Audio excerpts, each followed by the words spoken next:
Nu, pasakiet kaut ko labu, kas sanāca, kas nesanāca. Nu, Kas sanāca? Martinam viss sanāca. Gan rezultāts, gan trases rekords, gan starta rekords. Visi braucieni pa pirmo vietu, tas ir super.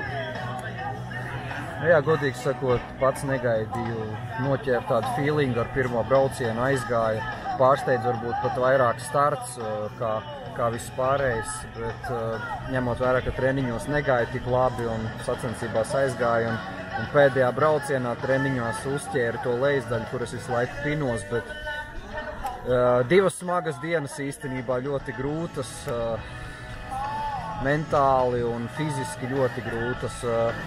Sāpīgi par Tomasu, protams, to es finišā redzēju, varbūt parasti viņš ir tāds, kas visu laiž garām, bet šoreiz viņš pārdzīvoja ļoti. Bet tas sports ir nežēlīgs un neko. Ja par Tomasu, tad viņš arī izdarīja komandas interesēs tādu, es teiktu, lielu darbu šeit piebraucot trasu, un tas bija tāds spēcīgs komandas darbs, un gala rezultāts ir uzvar. Paldies visiem, kas atbalstīja, kas turēja īkšķus, kas sezonas gaitā gāja kā pa kalniem un pa lejām, nepameta cerības un atbalstīja, un ejam tālāk. Paldies!